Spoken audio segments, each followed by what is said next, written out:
देखिए बेटा, आज का हमारा जो टॉपिक है सरयू काव्य खंड का अध्याय 8 राम की शक्ति पूजा। ये कवि है सूर्यकांत त्रिपाठी निराला। सूर्यकांत त्रिपाठी निराला आधुनिक काल के छायावाद के प्रमुख कवियों में से माने जाते हैं। इनका जन्म 21 फरवरी 1896 को पश्चिम बंगाल के मेदिनीपुर जिले में हुआ था। ये जो मुक्तक छंद है, मुक्तक छंद के प्रवर्तक माने जाते हैं और छायावाद के जो 4 प्रमुख आधार स्तंभ थे, उन 4 प्रमुख आधार स्तंभों में एक थे ये सूर्यकांत त्रिपाठी निराला। निराला का जीवन बड़ा संघर्ष में रहा है।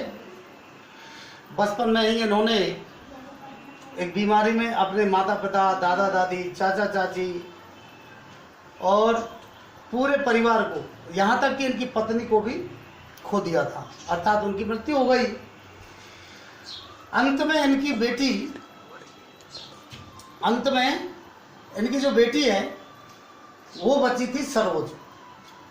वो सरोज का विवाह इन्होंने बड़ी सादगीपूर्ण वातावरण से किया था, क्योंकि ये निर्धनता के दौर से गुजर रहे थे, पैसा भी नहीं था, तो जो है इनके पास, इसलिए इन्होंने बड़ा गरीबी का जीवन देखा। सरोज का विवाह इन्होंने एक परिवार में कर दिया और इससे जो है सरोज का जीवन भी सुख में नहीं रहा। सरोज को जो है कुछ समय पश्चात छोड़ दिया गया ससुराल वालों के द्वारा। फिर वो अपने मामा मामी नानी के यहीं रही और वहीं वो बीमार हो गई और बीमार होने के बाद में उसकी भी मृत्यु हो गई। जो एक मात्र सहारा था उसकी भी मृत्यु हो गई। अपनी पुत्री की मृत्यु से ये बिल्कुल टूट गए और उसी की याद में इन्होंने एक रचना लिखी, सरोज स्मृति। सरोज स्मृति में उन्होंने अपनी पीड़ा को व्यक्त किया है। ये बड़े फक्कड़ प्रकृति के व्यक्ति थे, इन्हें कोई लोभ लालच नहीं था। 1960 के लगभग पंडित जवाहरलाल नेहरू ने उनको एक हार उपहार में किसी ने दिया था। उस हार को उन्होंने इन्हें दिया और इन्होंने वापस लौटा दिया कि मुझे इसकी कोई आवश्यकता नहीं है। साहित्य रचना के द्वारा भी जो पैसे मिलते थे इनको, उसे ये गरीबों में, दीन दुखियों में बांट दिया करते थे। इनको महादेवी वर्मा, जो कि छायावाद के आधार स्तंभों में से एक है, इनकी समकालीन कवित्री है, तो उनसे इनको जो है लगाव था, उसे बहन मानते थे उनको, तो उन पैसों को उनको ही दे दिया करते थे और जो इनको रचना से, अपनी रचनाओं से मिलते थे उन्हें दे दिया करते थे और गरीबों में बंटवा दिया करते थे। इस प्रकार से बिल्कुल सामान्य जीवन रहा है। कभी कुछ समय के लिए तो इनको भिक्षावृत्ति भी करनी पड़ी। ऐसा जीवन रहा है सूर्यकांत त्रिपाठी निराला का। ऐसी दुख में जीवन जीने वाले ये जो है, इन्होंने बड़े उत्साह और साहस से युक्त रचनाएं की हैं। किसानों की मुसीबतों को इन्होंने जो है अपनी रचनाओं में प्रकट किया है। मजदूरों की पीड़ा को इन्होंने अपनी रचनाओं में प्रकट किया है।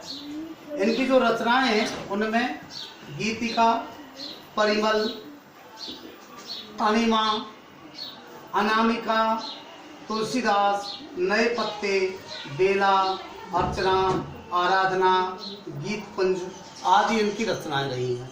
राम की शक्ति पूजा इनकी एक लंबी कविता है, जिसको गीति काव्य के श्रेणी में जो आता है।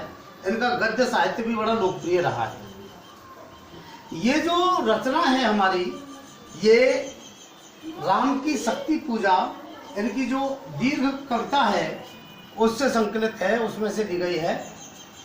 इसमें कवि ने असत्य पर सत्य की जीत, राक्षसत्व पर जो है देवत्व की विजय, रावणत्व पर रामत्व की विजय, निराशा पर साहस की विजय अधर्म पर धर्म की विजय और अंधकार पर प्रकाश की विजय, इस रूप में इस कविता को इन्होंने प्रस्तुत किया है।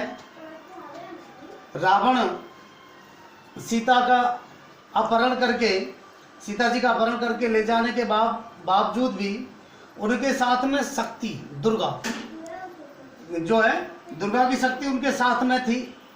इस बात से एक बार वो निराश, श्री राम निराश हो गए कि जो अन्याय कर रहा है उसके साथ में शक्ति लगी हुई है, उसके साथ में दुर्गा की शक्ति है, तो भला इनसे विजय कैसे प्राप्त हो सकती है। इसलिए एक बार निराश हो गए।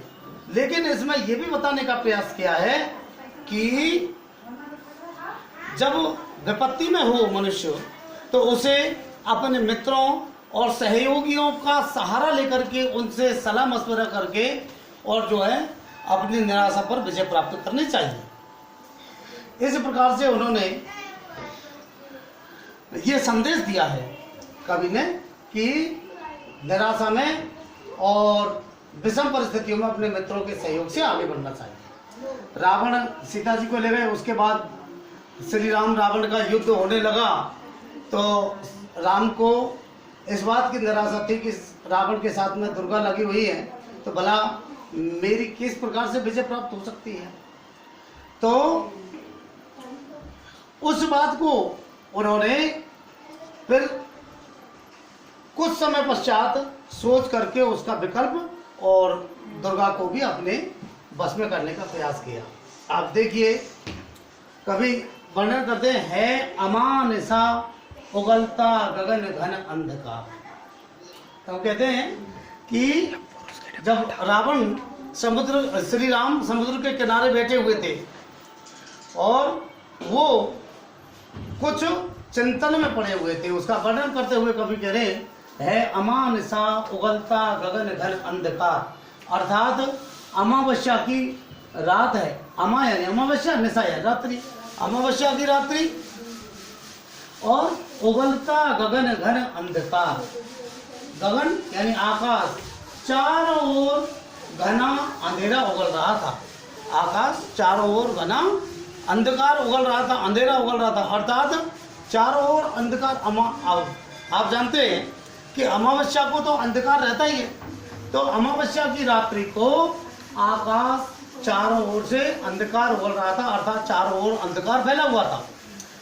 खो रहा दिशा का ज्ञान, यानी उस अंधकार में दिशाओं का भी ज्ञान नहीं हो पा रहा था।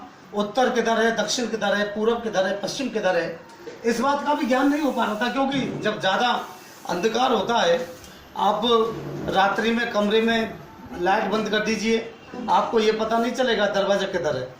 तो इस प्रकार से खो रहा दिशा का ज्ञान, उस अंधकार में दिशाओं का भी ज्ञान खो रहा था, दिशाओं का ज्ञान भी नहीं रह रहा था। स्तब्ध है पवन चार, और जो है हवा भी स्तब्ध थी, हवा रुकी हुई थी, गर्मी का समय था। स्तब्ध है पवन चार, हवा रुकी हुई थी, अर्थात चौथे प्रकार की भी जो हवा है वो भी रुकी हुई थी। है प्रतिहत गरज रहा पीछे अम्बुधि विशाल, और श्री राम जहां बैठे हुए थे उसके पीछे की तरफ जो समुद्र है, अम्बुधि समुद्र का पर्यायवाची है, तो विशाल सागर जो है अप्रतिहत यानी बिना थके हुए गरज रहा था, अर्थात जो है उसकी गर्जना सुनाई दे रही थी। यानी सागर में जो लहरें चलती हैं उन लहरों की आवाज आती है, तो वो लहरें जो है लगातार चल रही थी और उन लहरों की आवाज लगातार आ रही थी। इसी को कहा है कवि ने, ए प्रतिहत गरज रहा पीछे अम्बुधि विशाल, अर्थात श्री राम जिधर मुंह करके समुद्र की तरफ पीठ करके बैठे हुए थे, तो उनके पीछे जो सागर है वह लगातार गर्जना कर रहा था। भूधर ज्यों ध्यान मग्न केवल जलती मशाल, भूधर ज्यों ध्यान मग्न, श्री राम उस प्रकार से जो है ध्यान में डूबे हुए थे, ध्यान में यानी चिंतन मनन में लगे हुए थे, मानो पर्वत, भूधर पहाड़ को कहते। तो जिस प्रकार से पहाड़ जो है स्थिर रहता है, उसी प्रकार से श्री राम स्थिर थे और चिंतन मनन में डूबे हुए थे। केवल जलती मसाल, वहाँ केवल मसाल जल रही थी। मसाल जानते हैं आप, एक जो है लकड़ी में आग लगा देते हैं कुछ लपेट करके कपड़ा, और उसमें उससे उजाला किया करते थे, तो केवल मसाल जल रही थी वहाँ। स्थिर राघवेंद्र को हिला रहा फिर संशय।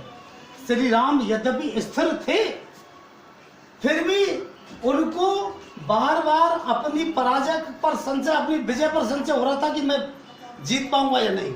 इसलिए अंदर से वो हिल रहे थे। अंदर से हिलने का मतलब अंदर से वो कांप रहे थे कि मेरी विजय प्राप्त होगी या नहीं।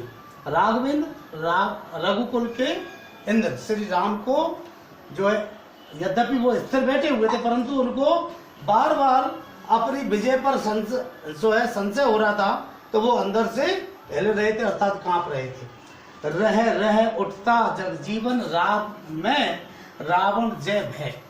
तो उनको इस सांसारिक जीवन में, यद्यपि वो विष्णु के अवतार थे, लेकिन मर्यादा पुरुषोत्तम के रूप में, पुरुष के रूप में उन्होंने जन्म लिया, तो इस सांसारिक जीवन में उनको बार बार रावण की विजय का भय रह करके उठ रहा था, अर्थात विजय का भय बार बार उत्पन्न हो रहा था।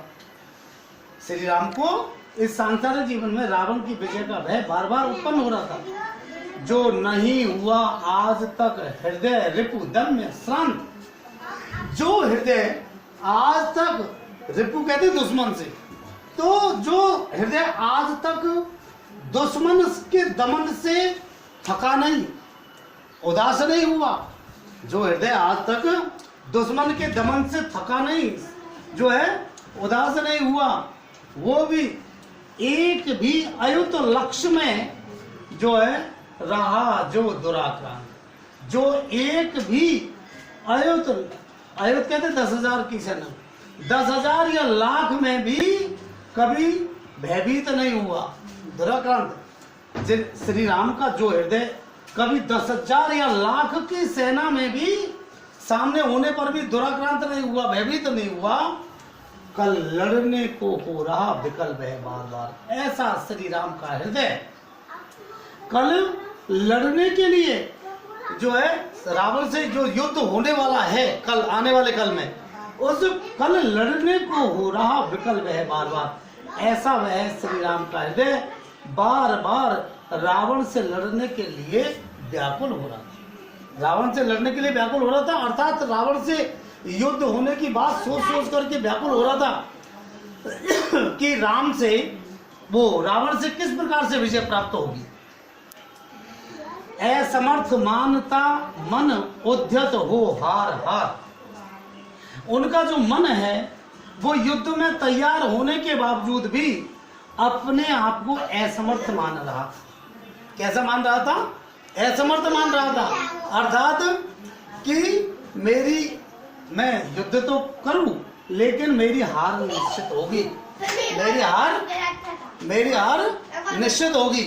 ऐसा वह जो है बार बार अपने आप को असमर्थ मान रहा था। कुछ क्षण तक रहकर मौन सहज निज कोमल स्वर, कुछ क्षण तक रहकर मौन सहज निज कोमल स्वर। श्री राम कुछ क्षण तक मौन रहे और उसके बाद में सहज रूप से अपने कोमल स्वर में बोले रघुमणि। तो कुछ क्षण तक श्री राम जो है सहज रूप में रहे, क्षण मौन रहे और मौन रह करके फिर अपने सामान्य कोमल स्वर में बोले, रघुमणि, रघुकुल के मणि। क्या बोले? मित्रवर विजय होगी न। तो हे मित्रों, हमारी विजय नहीं होगी, इस युद्ध में हमारी विजय नहीं होगी। रावण के साथ में जो युद्ध होगा उसमें हमारी विजय होने वाली नहीं है। समर यह नहीं रहा नर बानर का राक्षस से रण।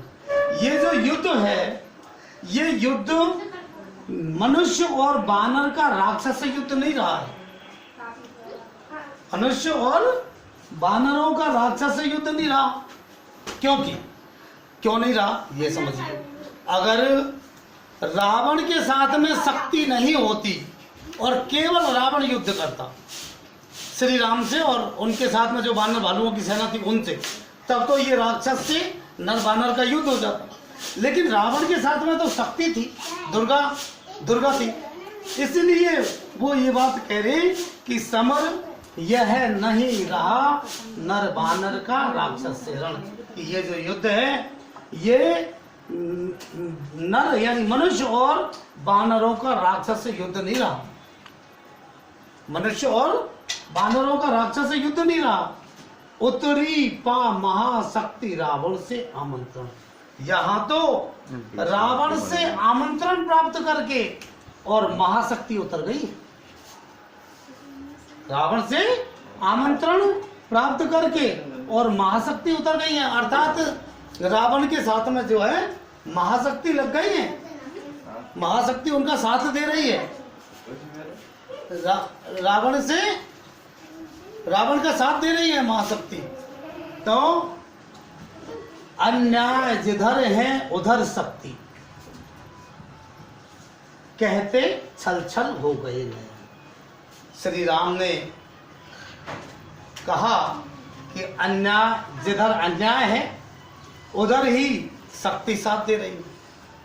ये बड़ी विचित्र, भगवान तो जो है शक्ति ईश्वर ये तो हमेशा सत्य का साथ देते हैं, लेकिन ये बात बड़ी दुख देने वाली है कि जिधर अन्याय है उधर ही शक्ति है। ऐसा कहते हुए श्री राम के जो नयन है वो छलछल हो गए, अर्थात उनकी आंखों में आंसू छलछल आए। श्री राम की आंखों में आंसू छलछल आए। कुछ बूंद पुनः ढलके दृग जल, फिर पुनः कुछ बूंद उनकी आंखों से दृग जल, दृग यानी नेत्र और जल यानी जल, नेत्रों का जल यानी आंसू। तो कुछ बूंद जो है उनकी आंखों से आंसुओं की ढुलक गए, कुछ बूंद उनकी आंखों से आंसुओं की ढुलक गए। रुक गया कंठ, श्री राम का कंठ रुक गया यानी रोना आ गया, उनको अंदर से रोना आ गया। चमका लक्ष्मण तेज प्रचंड, तब श्री राम को जो रोना आया उससे लक्ष्मण का जो तेज है प्रचंड तेज, वो प्रचंड तेज चमक गए, अर्थात लक्ष्मण को एकदम क्रोध आया रावण पर धस गया धरा में। उनका जो तेज था पहले तो चमका, परंतु उनके रोने पर उनका जो तेज था वो धरती में धंस गया, अर्थात उनका तेज भी धीमा पड़ गया, लक्ष्मण का तेज भी धीमा पड़ गया।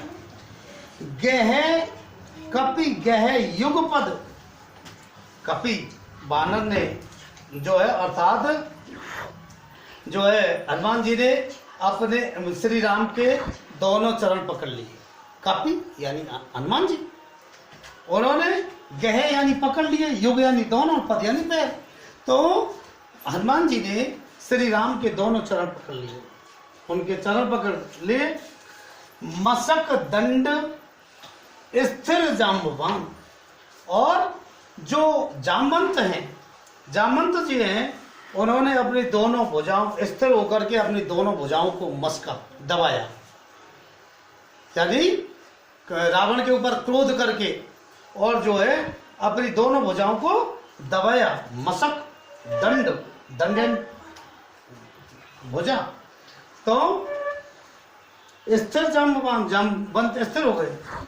समझते हुए जो सकल भाव व्याकुल सुग्रीव, समझ जो सुग्रीव थे, वो सुग्रीव जो है, सुग्रीव कौन थे?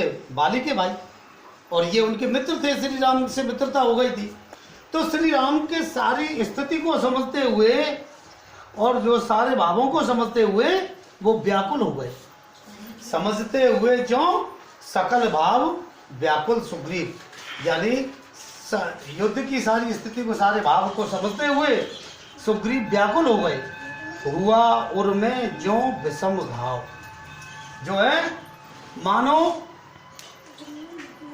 मानो उनके हृदय में विषम गहरा घाव हो गया हो। हुआ और यानी हृदय भक्षता, तो जो विषम घाव मानो उनके हृदय में विषम यानी भयंकर घाव हो गया हो, निश्चित सा करते हुए विभीषण कार्यक्रम। तो इस प्रकार से विभीषण के हृदय में मानो घाव हो गया हो। विभीषण रावण के भाई थे, जो कि इन्होंने रावण को सलाह दी कि श्री राम से आप विरोध मत कीजिए, वो अंतर्यामी है, उनसे आप विरोध मत कीजिए। तो इस बात पर रावण ने अपने साम्राज्य से विभीषण को निकाल दिया, तो वो राम से आकर के मिल गए। तो हुआ उनमें जो विषम घाव, निश्चित सा करते हुए विभीषण कार्यक्रम। इस प्रकार से विभीषण के भी हृदय में मानो गहरा घाव हो गया हो, और वो मानो इस प्रकार से खड़े हुए थे, मानो कोई कार्यक्रम निश्चित कर रहे, युद्ध का कार्यक्रम निश्चित कर रहे हैं, जैसे युद्ध की स्थिति को वो निश्चित कर रहे। मौन में रहा यूं स्पंदित वातावरण, और इस प्रकार से ये जो स्पंदित धड़कन युक्त या ये जो हलचल युक्त जो वातावरण था, यानी कुछ शब्द बोल रहे थे, श्री राम कुछ कह रहे थे, ऐसा ये जो वातावरण है, ये वातावरण को फिर कुछ समय तक मौन में रहा, यानी चुप शांत हो गया। श्री राम ने भी कुछ समय के लिए बोलना बंद किया, और सभी कुछ समय के लिए शांत रहे। ये स्पंदित वातावरण मौन में रहा, यहाँ विरोधाभास अलंकार है। इसमें कौन सा अलंकार है? या तो विरोध, या तो स्पंदित ही कर लो, या मौन कर लो। मौन भी है, स्पंदित भी है। विरोध की स्थिति नहीं दिखाई दे रही है, फिर भी दिखाई दे रही है, तो मौन में रहा यूं स्पंदित वातावरण, यहाँ विरोधाभास अलंकार है। इस प्रकार से इसमें जो उपमा, उत्प्रेक्षा, काव्यलिंग, अनुप्रास, विरोधाभास, स्वभावोक्ति आदि अलंकारों का इसमें प्रयोग हुआ है, और तत्सम और तद्भव शब्दों से युक्त खड़ी बोली हिंदी भाषा का प्रयोग हुआ है। ठीक है ना। वर्णना, इसमें बिंब योजना है। बिंब योजना का मतलब जैसे दृश्य उत्पन्न हो रहा है, वर्णन ऐसा हो रहा है, मैंने आपको पहले भी बताया था, there are 5 kinds of the imagination, यानी कि बिंब 5 प्रकार के होते हैं। मैंने आपको 5 बताया था, दृश्य बिंब, श्रव्य बिंब, स्पर्श बिंब, स्वाद बिंब, घ्राण बिंब, मैंने 5 बिंब बताए थे। ये सब इंद्रिय बिंब है। कैसे बिंब है? इंद्रिय बिंब है। तो इसमें बिंब योजना है। बिंब योजना में जो है, बिंब योजना में श्रव्य बिंब और दृश्य बिंब दोनों ही जो है इसमें उत्पन्न हुए हैं। तो इस प्रकार से बिंब योजना इसमें हुई है। वर्णनात्मक और संवाद शैली का प्रयोग हुआ है। कौन सी शैली? वर्णनात्मक और संवाद शैली का प्रयोग हुआ है। मतलब वर्णन हुआ, श्री राम की दशा का वर्णन हुआ है। इसके अलावा जो है श्री राम के और उनके वानर भालू सेना के बीच में जो है वर्णन, संवाद हो रहा है। तो इस प्रकार से वर्णनात्मक और संवाद शैली का प्रयोग हुआ है। तो इस प्रकार इसको आप आज पढ़िए, और इसके बाद में बाकी का जो पंक्तियां हैं उनमें से कुछ कल पढ़ाएंगे, और कुछ परसों, कल भी वो पूरी नहीं होगी। ठीक है।